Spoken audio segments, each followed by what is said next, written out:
नमस्कार जय श्री राम आपण मानकु स्वागत जनाउछु।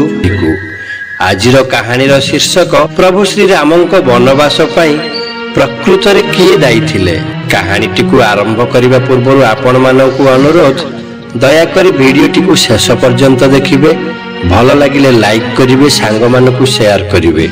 आउ जदि आम चैनल को सब्सक्राइब करना चैनल को सब्सक्राइब करने को अनुरोध। तेबे आसंतु कहानी टी आरंभ करिबा।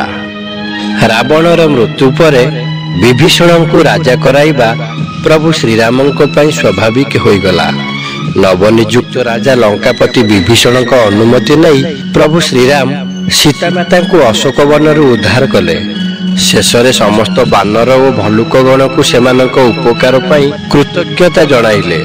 सेमानकु कहिले एबे निज निज राज्य को फेरी जिबाकु हेबो। किंतु जाम्बवान, सुग्रीव, नल, नील, अंगद, हनुमान और विभीषण आदि कहिले प्रभु आमे आपणक सह अयोध्या जीवु, आपणक राज्याभिषेक उत्सव रे सामिल हेबु। श्रीराम विभीषण को कहिले लंकेश्वर एबे आमको आम राज्य अयोध्या जीवाकु अनुमति दियो। विभीषण कहिले मते अनुमति मागी लज्जा दियंतु नहीं प्रभु, मु आपणक सेवक, आज्ञा करंतु। पुष्पक विमान रे आपणकु अयोध्या रे नहीं छाड़ी आसीबी। मु आपणक राज्याभिषेक उत्सव रे सामिल होई निजकु बड़ भाग्यवान मणिबी। भगवान राम कहिले तुम इच्छा पूर्ण हेउ। पुणी कहिले मते भरत अपेक्षा करिथिबो। 14 वर्षरु मात्र गोटे दिन अधिका हेले से अग्नि रे प्राण विसर्जन करिवो। तेणु आमको यथाशीघ्र जीवाकु हेबो। निर्दिष्ट समय पूर्व अयोध्या रे पहुंचीबाकु हेबो। घर बाहुड़ा यात्रार प्रस्तुति पर्व आरंभ हैला। विभीषण पुस्तक विमान सुसज्जित कले। सेइथिरे समस्त को अयोध्या जीवा पाई निमंत्रण कले। भगवान राम को अनुमति नहीं समस्त एक संगरे पुष्पक विमान रे विराजमान हेले। संगे संगे पुष्पक विमान आकाश मार्ग रे गति कले। भगवान राम, लक्ष्मण और सीता सह अन्य माने मध्य अयोध्या आसिले। अयोध्या माटी रे भगवान राम आकाश मार्ग रु पुष्पक विमान रु ओह्लाइले। अयोध्या माटी को बारंबार दंड प्रणाम कले। धूली नहीं मधारे मारिले। सेठारे निषाद राजा गुहक को भेटिले। गुहक हाथ रे अयोध्या राजा निकट को निजर प्रत्यावर्तन खबर पठेइले। गुहक को विशेष भाव रे श्रीराम कहिले भरतंक मनोभाव को ठीक भाव रे पढ़िबो गुहक, तापरे तांकु आमे अयोध्या आसीबार खबर देबो। गुहक अयोध्या राजभवन को आसिले। सेठारे भरतंकु खोजिले किंतु पाइले नहीं। सेठारु से नंदीग्राम गले। भगवान राम को वार्ता भरतंकु देले। भरत जमिति भगवान राम फेरुथिबा खबर जानिले आनंद रे गदगद होई उठिले। आखिरु आनंद अश्रु टप टप करी झरी पड़िला। भरतंकर आत्मविभोर होई गले। एई खुशी खबर सुनाई थिबारु गुहकंकु भी पुरस्कार देले। गुहकंकु बारंबार आलिंगन करी चलिले।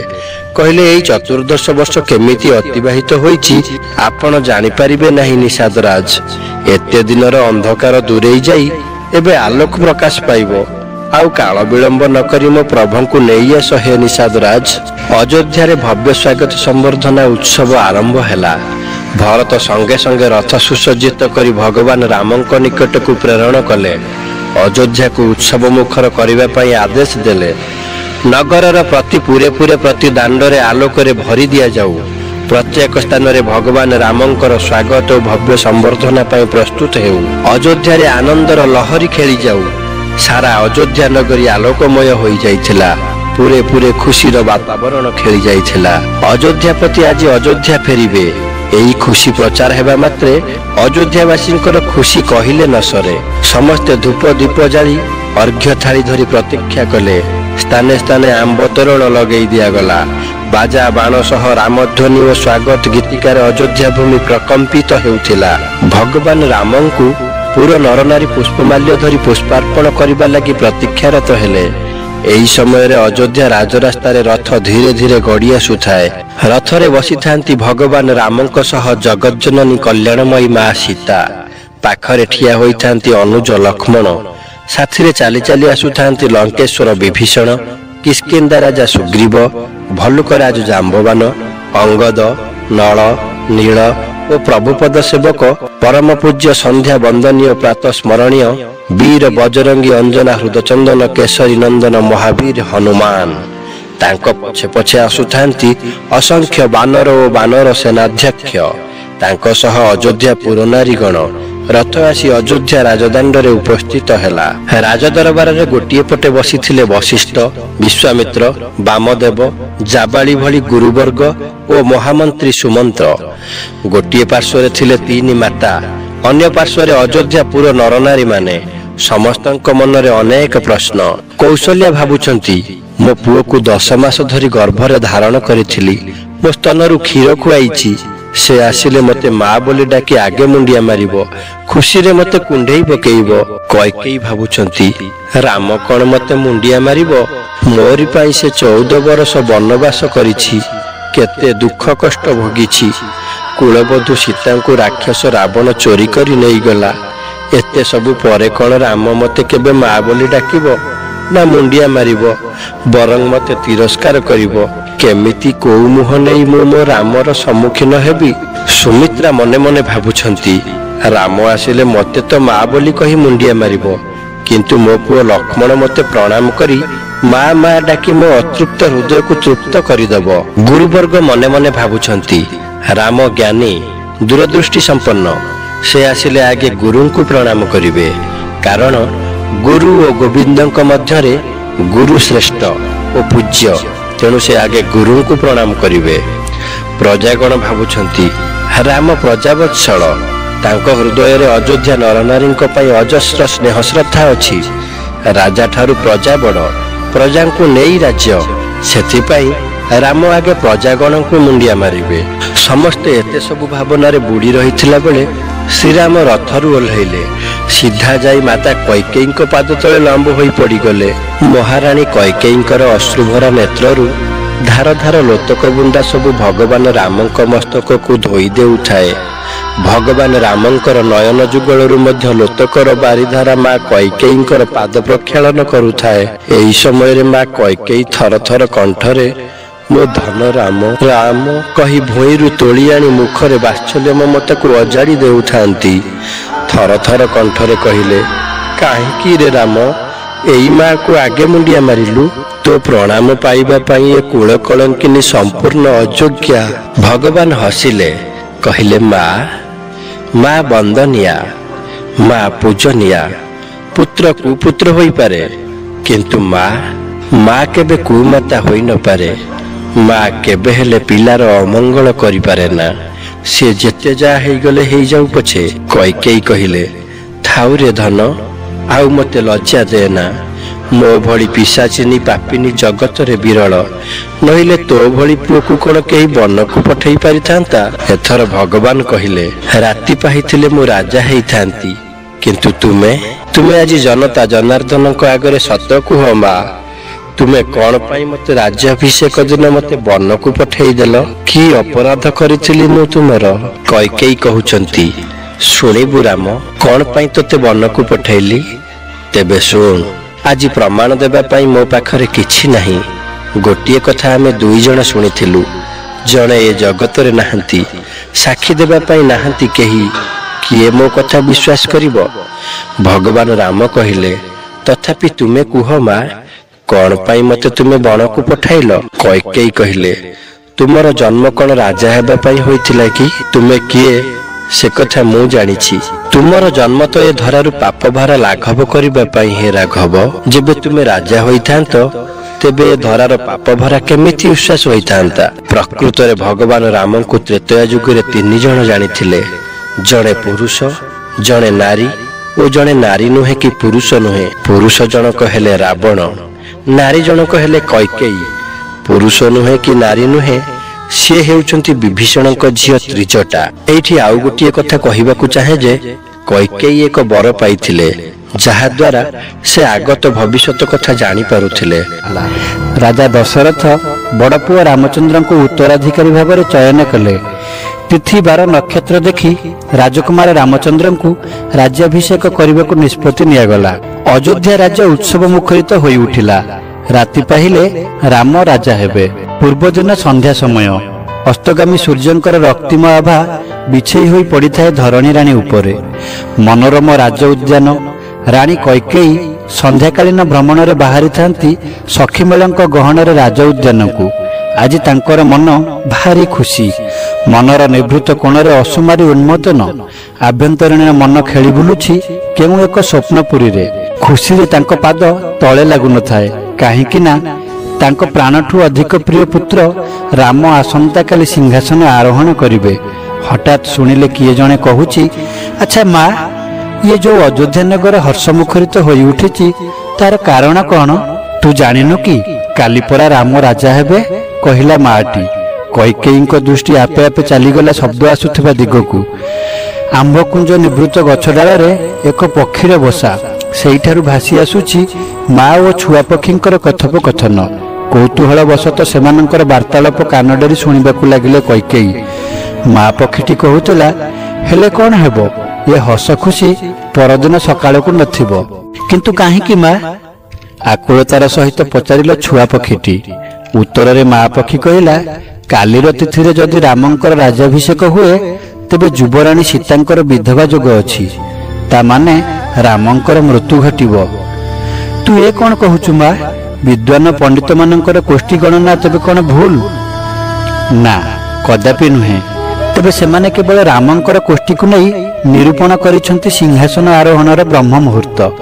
ଯୁବରାଣୀ ସୀତାଙ୍କର କୋଷ୍ଠୀକୁ ପୁରାପୁରି ଭୁଲି ଯାଇଛନ୍ତି। ତେବେ ଏହାର କ'ଣ କିଛି ପ୍ରତିକାର ନାହିଁ ମା? ବ୍ୟଗ୍ରତା ସହ ପଚାରିଲା ଛୁଆ ପକ୍ଷୀଟି। ଅଛି, ନାହିଁ କାହିଁକି? ଯଦି ରାଜ ଆଭୂଷଣ ରାଜାଭିଷେକର ମୋହ ଛାଡ଼ି କାଲିଠାରୁ 14 ବର୍ଷ ଯାଏ ସନ୍ନ୍ୟାସୀ ବେଶ ଧାରଣ କରି ବନ୍ୟଜାତ ଫଳମୂଳ ଭକ୍ଷଣ କରି ମୁନି ଋଷିଙ୍କର ସେବା କରିବା ସଙ୍ଗେ ସଙ୍ଗେ ବିଭିନ୍ନ ତୀର୍ଥସ୍ଥାନ ଭ୍ରମଣ କରିବେ, ତେବେ ସେ ମୃତ୍ୟୁମୁଖରୁ ନିସ୍ତାର ପାଇଯିବେ। ସ୍ତବ୍ଧ ହେଇଗଲେ ରାଣୀ କୈକେୟୀ। ସାରା ଆକାଶଟା ଯେମିତି ଛିଣ୍ଡି ପଡ଼ିଲା ତାଙ୍କ ମସ୍ତକ ଉପରେ। ପାଦ ତଳୁ ମାଟି ଗୁଡ଼ିକ ଯେମିତି ଚାଲିବାକୁ ଆରମ୍ଭ କଲେ। ଏଇ କଥା ଯଦି ସତ ହୁଏ ତେବେ? ଆଗକୁ ଭାବି ପାରିଲେନି ରାଣୀ କୈକେୟୀ। ମୁଣ୍ଡ ତାଙ୍କର ଘୁରିବାକୁ ଲାଗିଲା। ଚତୁର୍ଦିଗ କେବଳ ଅନ୍ଧାର ଆଉ ଅନ୍ଧାର। ସଖୀମେଳରୁ ବିଚ୍ୟୁତ ହୋଇ ଦ୍ରୁତ ଗତିରେ ଫେରି ଆସିଲେ ରାଜବାଟିକାକୁ। ସତ ଯେମିତି ତାରା ଖଚିତ ଆକାଶରୁ ହଠାତ୍ ଉଭେଇଗଲା ଚନ୍ଦ୍ରମା। କଳା ବାଦଲ ଛାଇଗଲା ସମସ୍ତ ସଖୀମାନଙ୍କ ମନରେ। ଶୟନ କକ୍ଷର ଭିତର ପଟରୁ କିଳିଣି ଦେଇ ଶୋଇଗଲେ ପଲଙ୍କ ଉପରେ। ଗୁମୁରି ଗୁମୁରି କାନ୍ଦୁଥିଲେ ରାଣୀ କୈକେୟୀ। ବିପଳି ଉଠୁଥିଲା ମାତୃତ୍ୱ। କିଛି ଗୋଟେ କରି ନ ପାରିବାର ଆତ୍ମଗ୍ଲାନି ତାଙ୍କୁ ଦର୍ଶନ କରୁଥିଲା ଅହରହ। ଶେଷରେ ପରିଚାରିକା ହାତରେ ଖବର ଦେଲେ ଦାସୀ ମନ୍ଥରାକୁ।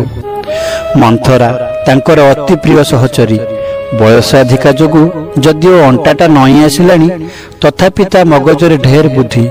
ଅନେକ ଜଟିଳ ସମସ୍ୟାରୁ ଉଦ୍ଧାର କରିଛି ତାଙ୍କୁ। ବହୁତ ଚତୁରୀ। ଉଡ଼ନ୍ତା ଚଢ଼େଇର ପର ଗଣି ଦେଇପାରେ ସେ। ନହେଲେ କି ପିତା ଅଶ୍ୱପତି ଜାନି ଯୌତୁକ ସହ ମନ୍ଥରାକୁ ପ୍ରଦାନ କରିଥିଲେ ଶ୍ୱଶୁରାଳୟ ଆଗମନ କାଳେ।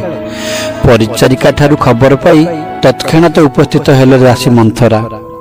ଇଏ କ'ଣ ରାଜକୁମାରୀ? କେଶ ବାସ ଅସ୍ତ୍ରବ୍ୟସ୍ତ, ମୁଖରେ ହରସ ନାହିଁ, ହେଇଛି କ'ଣ? ପ୍ରଶ୍ନ କଲା ମନ୍ଥରା।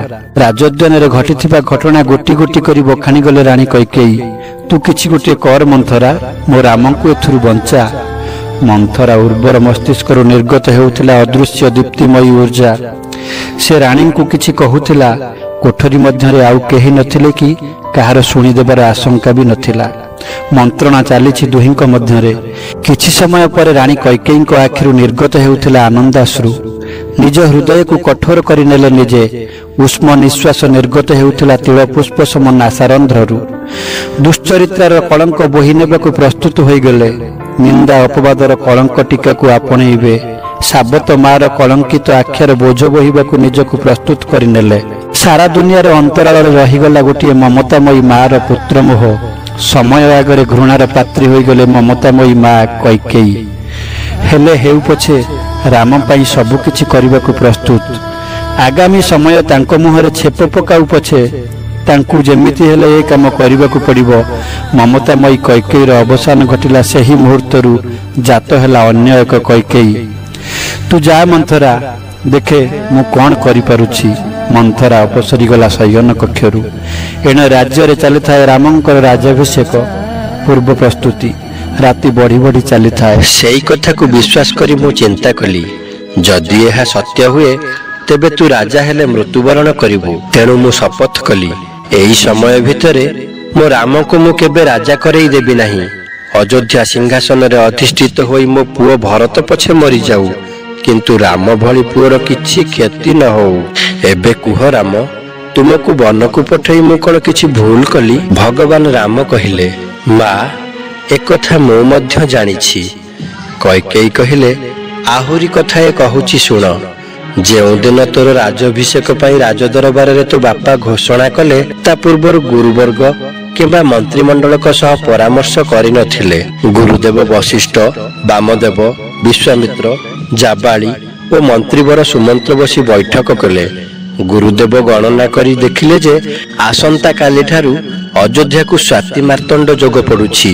ଏହାଦ୍ୱାରା ଅଯୋଧ୍ୟା ରାଜସିଂହାସନ 14 ବର୍ଷ ପାଇଁ ମୁକୁଟ ବିହୀନ ହେବ।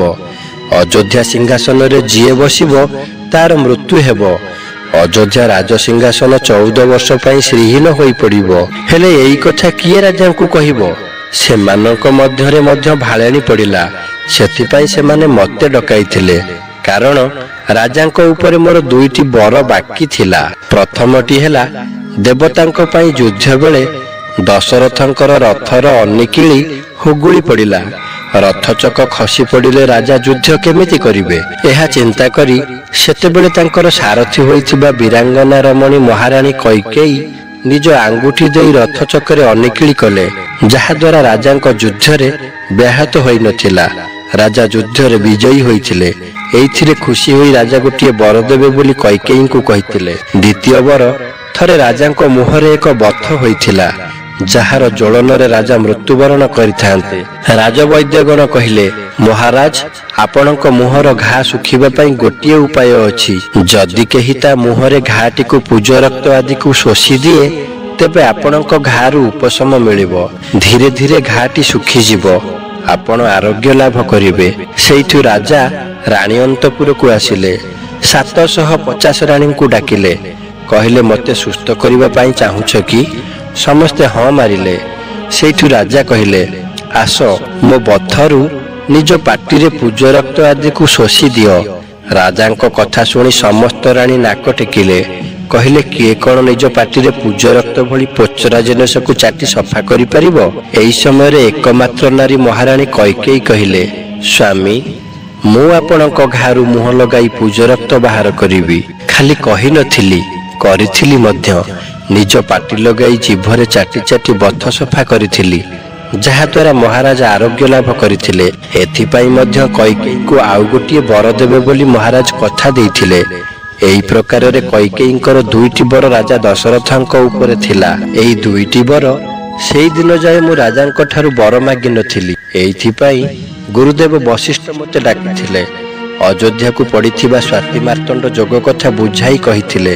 ଏହା ମଧ୍ୟ କହିଥିଲେ ଯେ ଏହି ଅଯୋଧ୍ୟା ରାଜ୍ୟ ଆଜି ତୁମକୁ କିଛି ମାଗୁଛି ମହାରାଣୀ। ନିଜର ମାନ ସମ୍ମାନକୁ ବଳି ଦେଇ ଏହି ରାଜ୍ୟ ଓ ରାଜାଙ୍କୁ ବଞ୍ଚେଇ ରଖିବା ପାଇଁ ତୁମେ ଏକମାତ୍ର ମହିୟସୀ ମହାନିଆ ନାରୀ, ଯାହାଙ୍କ ହାତରେ ଆଜି ଅଯୋଧ୍ୟା ରାଜ୍ୟର ଭାଗ୍ୟ ଭବିଷ୍ୟତ।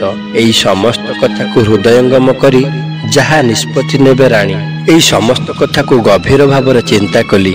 ମୁଁ ଏହି ସିଦ୍ଧାନ୍ତରେ ଉପନୀତ ହେଲି ଯେ ମୁଁ ପଛେ କୂଳ କଳଙ୍କିନୀ ହେଇଯାଏ, ମୋ ହାତର ଶଙ୍ଖା ଓ ମଥାର ସିନ୍ଦୁର ପଛେ ଲିଭିଯାଉ, ମୋ ପୁଅ ଭରତ ପଛେ ମରିଯାଉ, କିନ୍ତୁ ମୋ ରାମର କିଛି ନ ହଉ। ସେଥିପାଇଁ ମୁଁ ତୋ ବାପାଙ୍କର ଦୁର୍ବଳତା ଉପରେ କଠୋର କୁଠାରଘାତ କରିଥିଲି। ଜାଣିଥିଲି ଯେ ତୋ ବାପା ମୋତେ ସମସ୍ତ ରାଣୀଙ୍କ ମଧ୍ୟରେ ଖୁବ୍ ଭଲ ପାଉଥିଲେ। ମୋ ଠାରେ ତାଙ୍କର ଦୁର୍ବଳତା ଥିଲା। ତେଣୁ ତୋ ରାଜ୍ୟାଭିଷେକ ଦୂରେଇ ଦେବା ପାଇଁ କେବଳ କୈକେୟୀ ହିଁ ଏକମାତ୍ର ବ୍ୟକ୍ତି ଥିଲା, ଯିଏକି ଏହି ରାଜ୍ୟାଭିଷେକ ରୋକିପାରିବ ବୋଲି ଅନୁଭବ କରିଥିଲି। ଏତେ ସମୟ ଯାଏ ଭରତ ସବୁ ନୀରବରେ ଶୁଣୁଥିଲେ। କୈକେୟୀଙ୍କ କଥା ସରିବାରୁ ସଭାରେ ଉଠି ଆସି ଠିଆ ହେଲେ।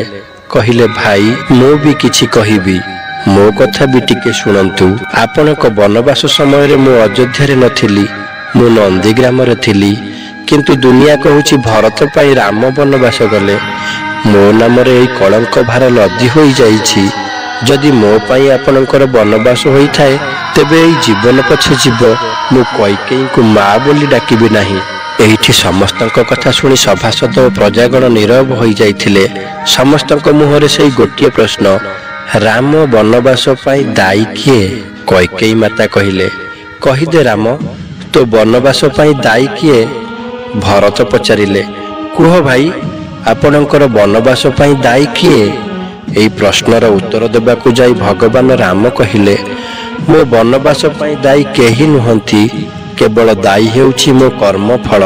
କର୍ମଫଳ ପ୍ରାଣୀ ଅବଶ୍ୟ ଭୁଞ୍ଜଇ କେ କରିପାରିବ ଆନ, ନିୟତି ଆଗରେ ମଥା ଯାଏ ନଈ ସମୟଟା ବଳବାନ, କି କରିବେ ଭଗବାନ।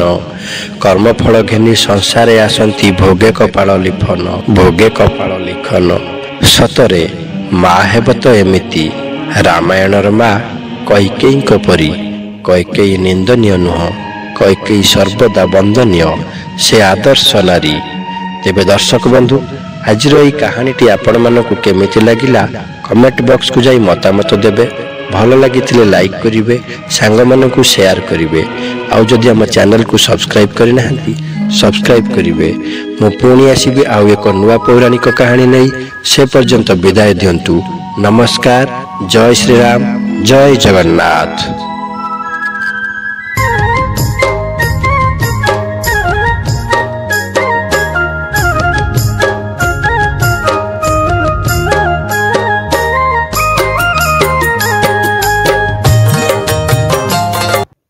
ଭାଇ ଶୁଣିଛୁ ସେଠି କ'ଣ ଦେବସଭା ଅଛି?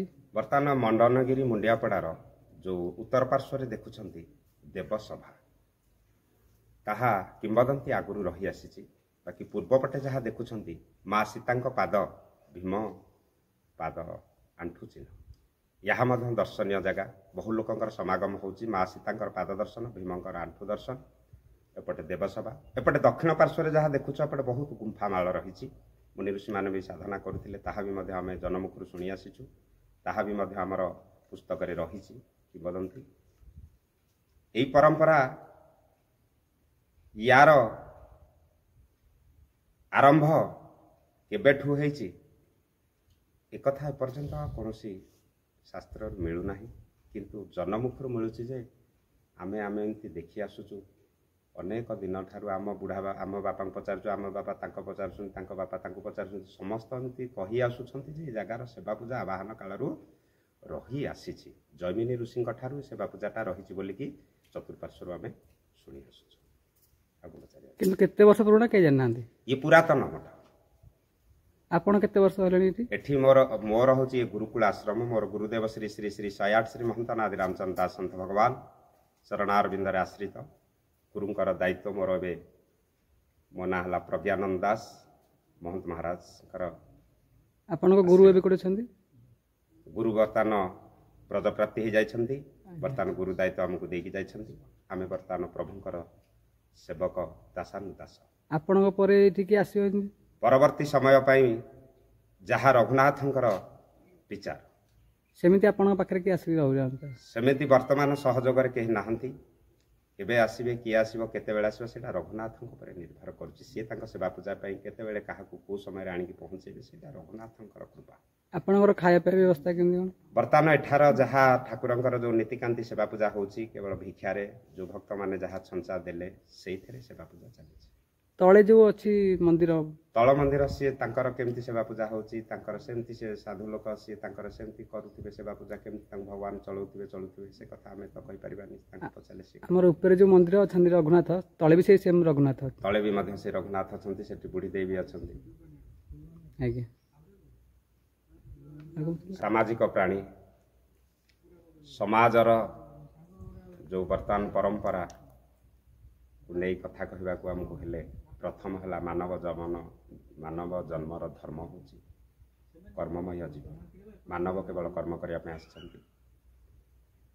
ଜୀବନ୍ତୁକ୍ତ ମହାପୁରୁଷଙ୍କ କ୍ରିୟା ଚାଲିଛି, ପ୍ରଭୁଙ୍କର ଲୀଳା ଚାଲିଛି।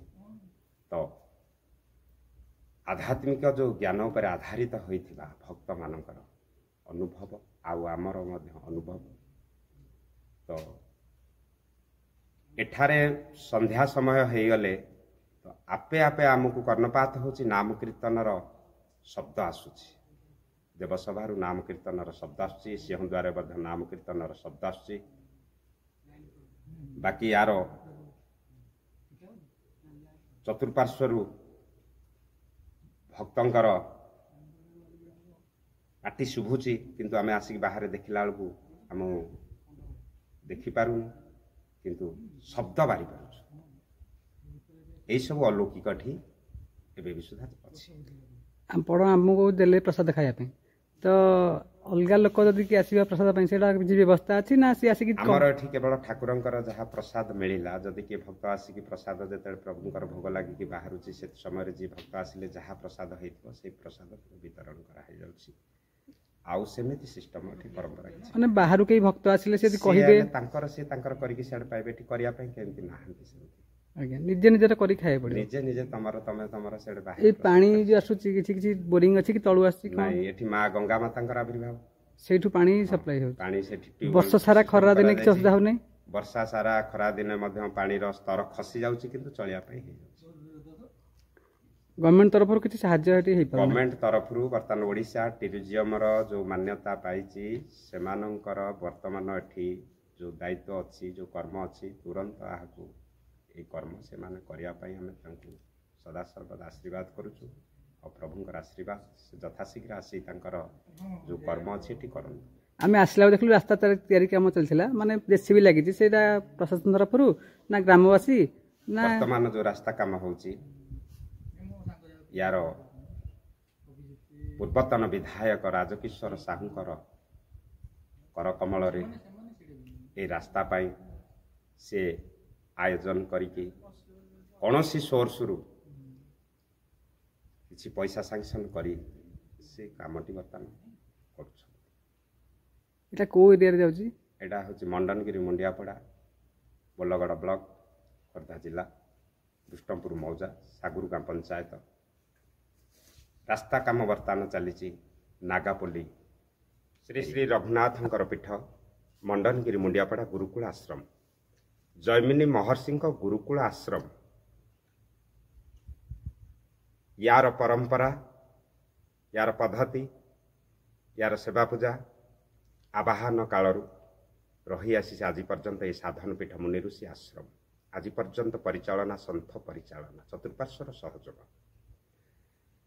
ଯାହା ଆମେ ଦେଖୁଛେ ବର୍ତ୍ତମାନ ଉପସ୍ଥିତ ସମୟରେ ୟାର ଯେତେ କର୍ମ କାର୍ଯ୍ୟ ସବୁ ହେଉଛି ଏସବୁ ଭକ୍ତମାନଙ୍କର ଦାନ ଧର୍ମରେ ଚାଲିଛି।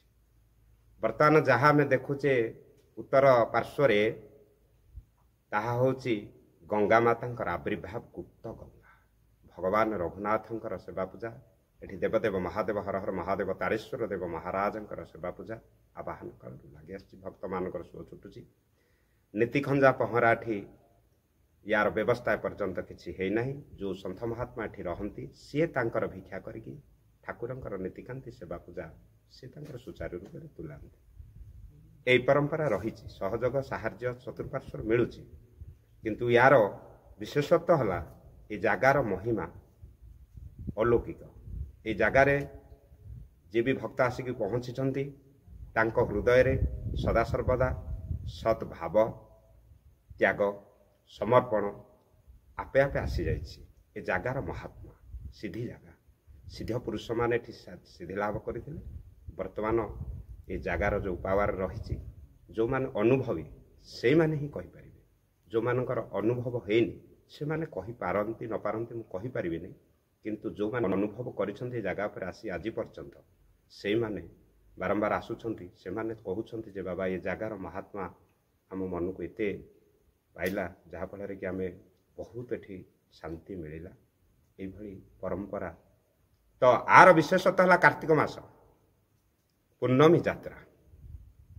ପୂର୍ଣ୍ଣମୀ ଯାତ୍ରାରେ ଆର ବହୁ ଭକ୍ତଙ୍କର ସମାଗମ, ପ୍ରାୟ 40ରୁ 50 ହଜାର ଲୋକଙ୍କର ସମାଗମ ଏଠି ରହିବ। କାର୍ତ୍ତିକ ମାସ ଯାକ ବି ସେବା ପୂଜା ଏଠି ରହୁଛି। ଭକ୍ତମାନଙ୍କର ଭିଡ଼ ବି ରହୁଛି। ସେମାନେ ବାଗେନାରେ ତାଙ୍କର ସାତ୍ତ୍ୱିକ ଆହାର, ଅନ୍ନ ଡାଲମା କରିକି ପ୍ରସାଦ ସେମାନେ ପାଇବେ, ଛଞ୍ଚା ଠାକୁରଙ୍କୁ ଦେବେ। ଏହି ପରମ୍ପରା ବି ଆଜି ପର୍ଯ୍ୟନ୍ତ ରହିଛି। ତେଣୁ ମଣ୍ଡନଗିରି ମୁଣ୍ଡିଆପଡ଼ାର ଯେଉଁ ସରକାରଙ୍କର ମାନ୍ୟତା ପାଇଥିଲା, ୟାକୁ ସରକାରଙ୍କର ଦୃଷ୍ଟି ଓଡ଼ିଶା ଟୁରିଜିୟମର ଏପର୍ଯ୍ୟନ୍ତ ନଜର ପଡ଼ିନାହିଁ। ଆମେ ଅନୁରୋଧ କରୁଛୁ ସନ୍ଥ ସମାଜରୁ ଯେ ଟୁରିଜିୟମ, ଓଡ଼ିଶା ଟୁରିଜିୟମର ଯେଉଁ ମାନ୍ୟତା ଦେଇଥିଲ ତାର ସମ୍ମାନ ରକ୍ଷା କର। ଜୟ ଶ୍ରୀ ରାମ।